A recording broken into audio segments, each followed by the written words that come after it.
to engage the person, to bring them, to inform them, and then the opportunity to enroll them, to finalize, to close the deal.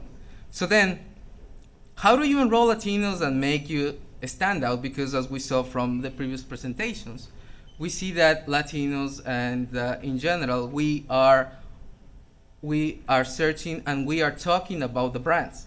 And reputation is very important when you are choosing a doctor, when you are looking for healthcare information on that. So we have to engage these people. So in order for us to understand the game, let's meet some of our players. So we're gonna call Marcos, who is a foreign-born Latino who's searching for information. He likes maybe soccer, and he likes arroz con gandules, right? And he's searching for info. Remember that the context is not only the healthcare directly. Healthcare is affected by the lifestyle, and as we saw, lifestyle has a lot of searches. So food, information about recipes, information about other related terms.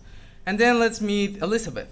Okay, Elizabeth is a native-born Hispanic, and her parents are born in another country. But she loves to talk with grandma about recipes, about food, about traditions. And let's meet Francisco. He's working. He's the manager of a restaurant, and he heard something about the law, but he doesn't know what it is about. What they have in common is searches. They are looking for information. They are in constant communication, right? So then, from there, how do you persuade them to choose you as a health provider?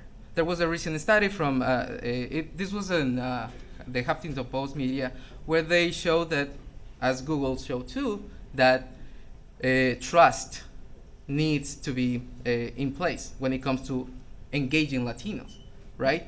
But how do you build trust? Well, you build trust by making a connection first. How do you build how do you make this connection? Is through content, through relevant content that speaks to the values, language, family, diverse traditions. We come from many different places. We come from different situations, and we search for food differently in every country. We have a very specific type of recipes that we search for. And we are in the United States. And remember, when the searches that were before, all of them are happening in the US, in Spanish, right here from a cell phone. So we're not talking about searches that are coming from our countries. We're talking about searches that are being done right now. Now, from that, before building this trust, we have to avoid certain common mistakes, because whenever some companies think about Hispanic marketing, the first thing they comes to their minds is stereotypes. Like, yeah, all Latinos are equal, the same type of communication. We're gonna talk in just Spanish, and they miss the point. They miss that we have a different situations. Remember, Francisco, Elizabeth, Marcos. They are completely different situations, although they are here, although they are Hispanic, but they are searching differently. Second common mistake is poor translations. And I'm sure you've seen a lot of them. And for those of you who speak Spanish, how would you translate that to Spanish? Well, they put it success here, right? Although this is very funny, and it could be funny on certain industries, when it comes to healthcare industry, it's really dangerous, because there are certain prescriptions that are badly translated, and they are not in language that they can open to many legal action, as you know. So we have to have in mind that. Then from there, how do you start building trust, right? Well, we talk about culturally relevant content from one side, and we've been working on the companies that have been created this great content from one hand. On the other hand, you have Marcos, Elizabeth, and Francisco searching for that information, but sometimes they don't connect. There is a wall there, and there is a wall because there was even recently there was a study done that Latinos consider the lack of information a key obstacle in obtaining health insurance. So we're talking about that we have content from one hand, and then we're saying people are searching for what's missing. That's when we call it Somolo Latino, like the song, Somolo Latino. But it's social, mobile, and local marketing applied to this culturally aspect. So how do we make sense of all of this, right? We unfortunately, Bruni wasn't here, but she, before, a couple of weeks ago, she gave us some tools, and this is a tool that whenever the census come back, the census.gov, you can go and look for this language mapper. And what it's saying here is that for Spanish, you see every dot there represents 100 people of speaking only Spanish. So as you can see, there are many, many people right there. So we knew there is a huge population of Spanish speakers. From Google, we know that they are searching, right? So to illustrate all this, how do we take that there is people there, they are searching, and they need relevant content? How do we put everything together? Well, in order to do that, we chose one specific segment of the population, the Ecuadorian population, being the fourth largest in New York from the census, and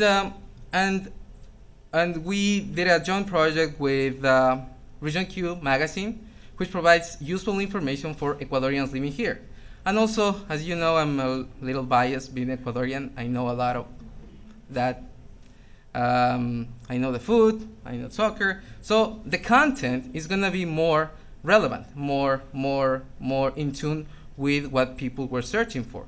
So what are we doing here? We take the data from the census. We knew that, you seen this line right there at the end? This is Seguro Médico being searched from last year, July 2011. You see there was no trend, and then you see what?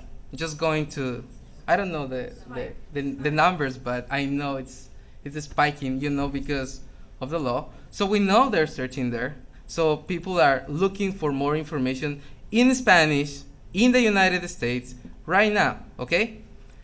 Now also, as we saw with Google data, it's not only health, but because there are other lifestyle things, and people not only looking for specifically health insurance in Spanish, but they are looking for other illnesses like high blood pressure, anemia, asthma, cholesterol. What do you see this in common? In common, all that you see is more and more searches on these topics. So people are searching for information about healthcare. Now, based on that, we also know where these searches are coming from. And not only that, but we know what other related searches are being done. So with all this information, what we can do is start creating content that is relevant for the specific community. So what we did was, okay, with the data from the census, we could identify the top 10 zip codes that are most populated by Ecuadorians. So we know where they are, location. And then we created a profile. I created a profile based on the behavior, based on what they want, based on what they need. And in the graphic below, you can see that we know where they are, but also because we want to talk specifically to Ecuadorians, we needed to find things that we know that Ecuadorians would like. So based on that content, based on that research, we know where they are, we know what they're looking for, we know what time where are their searches coming from. We start creating and building content. This content was based for different platforms, for Facebook, even for print. We knew what people were needing.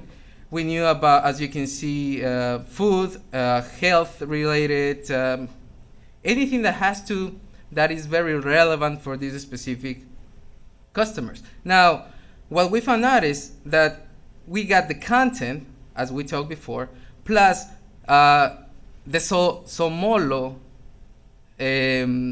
strategy, and we can get users to take action, because in any information we there was a call to action for them to enroll, to not enroll directly because this is not a specific healthcare provider, but to give us the information for that. Now, as I was saying, we created these specific tools and this specific information, but all this information is really, really relevant. Why? Because we knew what they're looking for. They were looking for food. They were looking for to cure. They were looking for home remedies to cure asthma, for example. Yes, we created the content, but we made a call to action to them. Now, with that, the results that we got were very, very interesting because with a highly relevant manner, we were able to secure top listings on Google with Spanish and with Obamacare, with if they qualify for Obamacare. But the most interesting fact was whenever they search online, this is actually from an actual phone search, and you see who was showing up on the maps was not the biggest companies. They were not the health providers, but the magazine. So imagine that a magazine that is not a provider is showing up more than the providers. That there is a huge opportunity for anyone right there that wants to reach that market.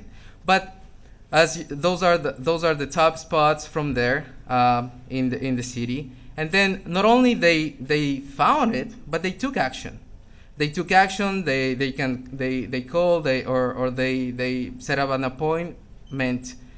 But with that, I just wanted to ask you. But if you are already investing in here, where this is health insurance, when you search for health insurance on Google Maps, this is all the competitors that the user is gonna find. The user, when they goes and search for health insurance, these are all the providers, health providers that he's gonna choose, right? But when he does that in Seguro Médico, this is what they get. So where do you want to compete? Why not in both? So now what's happening is just what happens in many other industries, where in politics, in music, in entertainment, that they saw the potential of the market. So I just want to invite you to take advantage of this opportunity that is being created. Google has the data, the census has the data.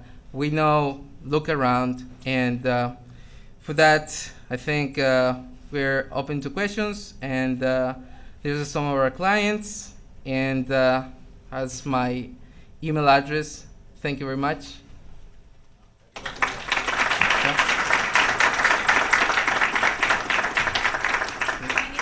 questions? George? Yeah. How do you translate what you perform for the Ecuadorian community to other ethnic groups within the Latino community? So, if, for example, if a healthcare provider, let's say New York Presbyterian, wanted to target the Dominican community in Washington Heights, would that same kind of strategy be relevant?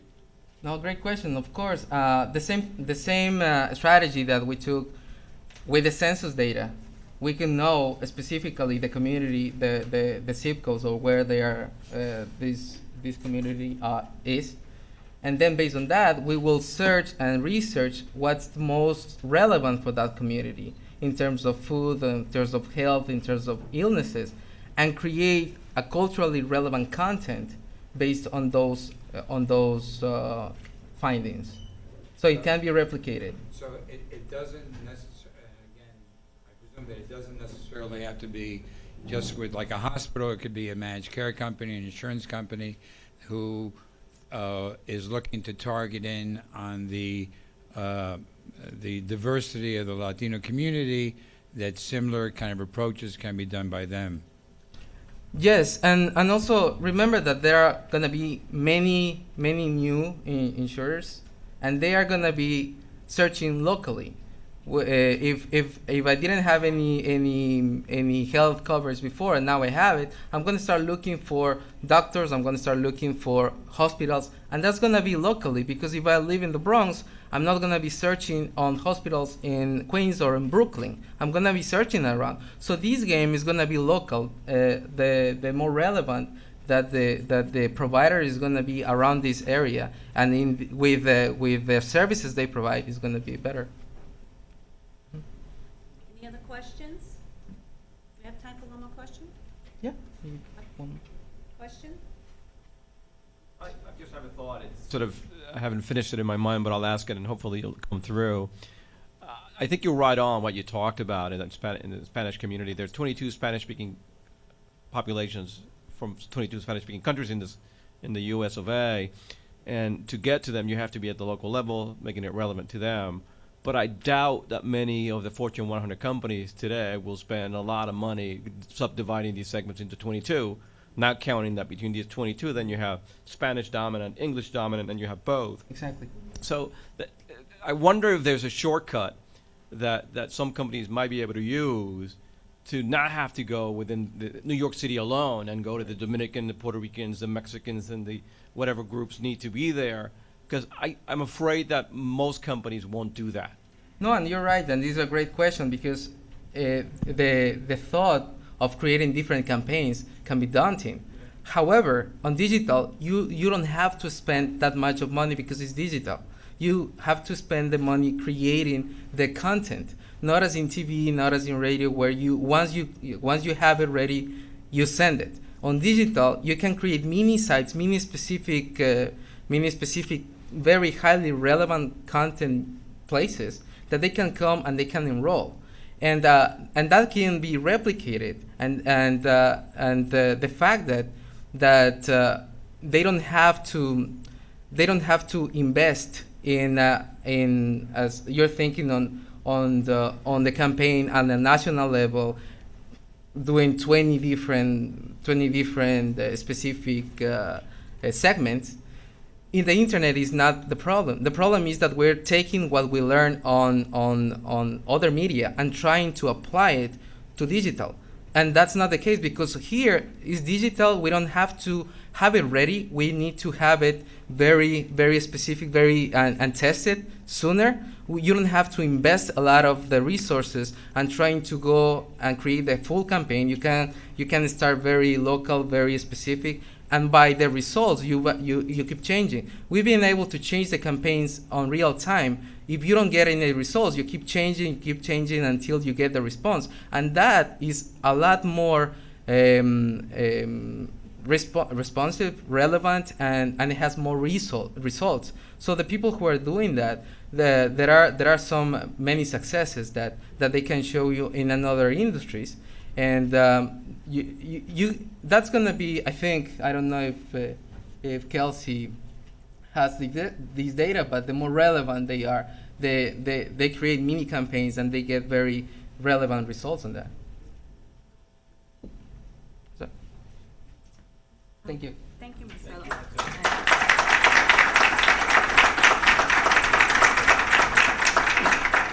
Some takeaway points from Marcelo's presentation is build trust through content that is relevant to our Latino values.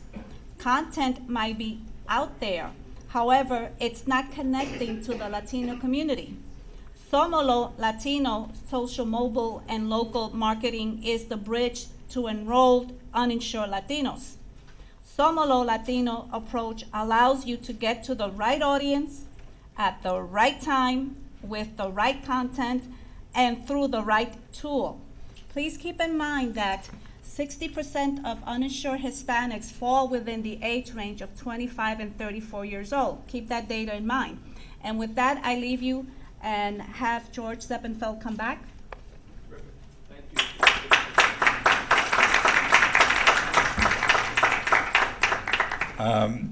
One thing that I just wanted to mention that I realized that Marcelo hadn't touched upon is that, yes, he is available to go on the road.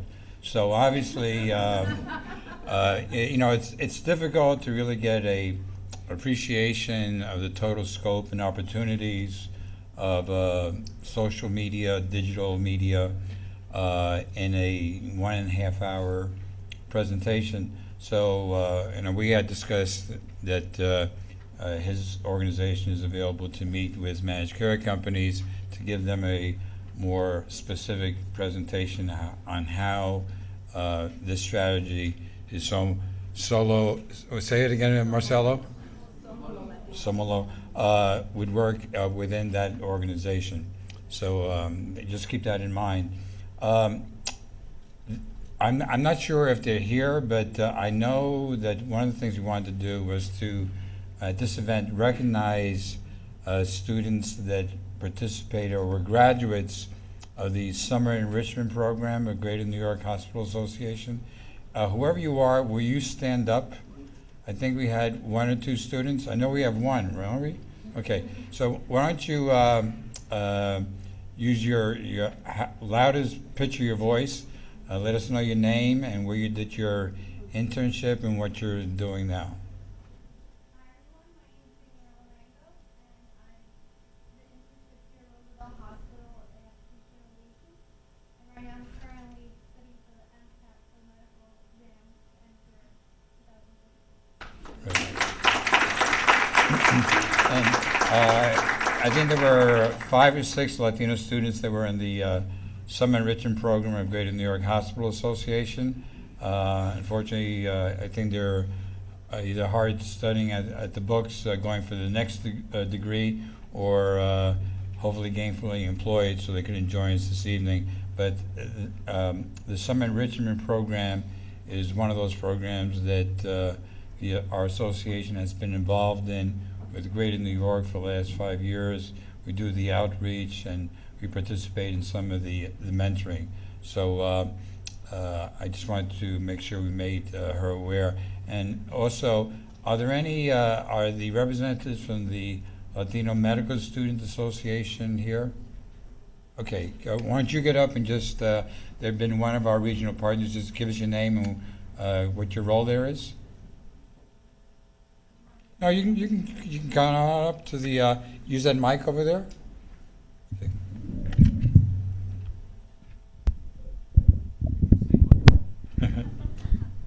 My name's Crystal Castañeda. I'm currently a 4th-year medical student at Weill Cornell, and I am one of the co-chairs of the Latino Medical Student Association Northeast Regional Board.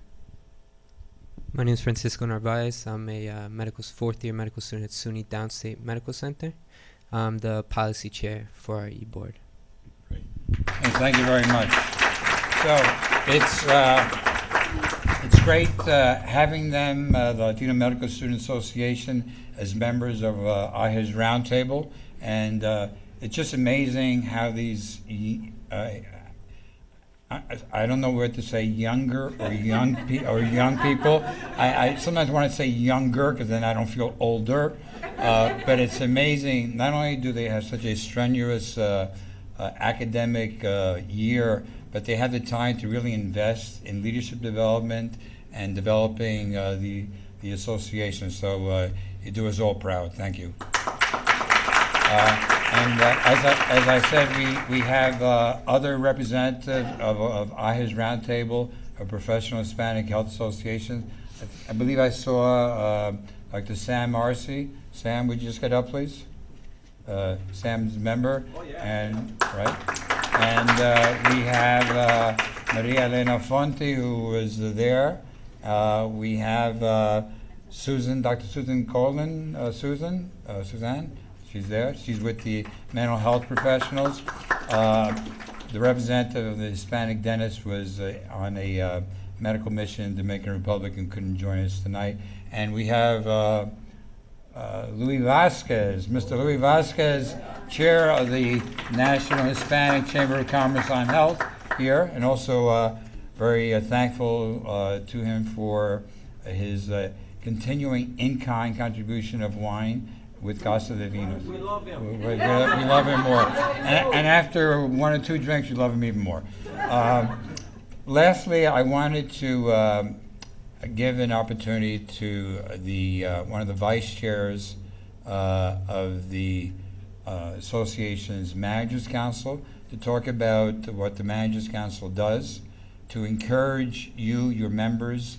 You know, when many organizations become sponsors of our annual awards, you get X number of complimentary individual memberships for your employees. And many of those employees are in management positions and certainly eligible to become members of the Managers Council. And I'm going to have Angela come up. She's well, I'm going to let her do her little bio of what she does, who she is, and how you can become more involved in the work of the association. Angela? Hello. Hi. It's a great turnout today. My name is Angela Gonzalez Perez. I'm the Director for Regulatory Planning for the New York Presbyterian Healthcare System. The Managers Council was initiated years ago in an effort to promote young managers in the healthcare industry to become leaders in healthcare organizations. We obviously, have a lot of Latinos in the United States, but unfortunately we don't have enough leaders in the healthcare industry that represents us. So our goal, I'm going to read from my notes so I don't forget. So the Managers Council provides its members with continuing education, professional development opportunities, and social settings like today for networking. You get to meet other people from other organizations, from other parts of the business side of healthcare. And we also help our members who represent many healthcare organizations in New York City develop the skills necessary to navigate the very complex and multi-layered healthcare management arena. I mean, this is one aspect of it. I mean, we covered so many things. We have a great partnership with the Greater New York Hospital Association and really wonderful sponsors that help us create workshops every year. This year, we're developing a rich program that will go through 2014, very exciting program that will definitely gain more skills for our managers. For more information about the council and to become a member, please visit the newly enhanced AHE website where you could go online and sign up. Any questions? No? Thank you. And just in closing, I want to thank, we have here Mr. John Jurenko with the New York City Health and Hospitals Corporation. We're looking forward to developing a greater and a bonding partnership with Health and Hospital Corporation. Relationships are not just financial relationships. There are a lot of partnership opportunities that both of our organizations can develop. So we're looking forward to working with both John and Antonia Martin, the COO at HHC, to make that happen. So I want to thank the panel for their excellent presentations and hopefully try to get some of that information up on our website. I want to thank Marcelo particularly. I was on vacation in August, and there I was on the phone with Marcelo working on this conference. So it didn't end, so it takes a lot of work, a lot of strategy, a lot of behind-the-scenes work. So I think they did a great job. And lastly, I want you to make sure that you have an opportunity to speak to our exhibitors that are in the hallway. So don't think of it so much as a kind of a mouse inside a trap that you have to go a certain way, but in fact it is. So in order to get to the food, I could say you could go out that door, but I'm not going to do that. What I'm going to say is you got to go out that way, because this way you pass all our exhibitors and have a chance to say hello to them. So thank you again. Once you get your food, the door will be opened, and you'll be able to come in here and sit down and do some networking, have your wine, and speak to other people. I hope you all brought business cards. Thank you for coming. Look forward to seeing you again. All right.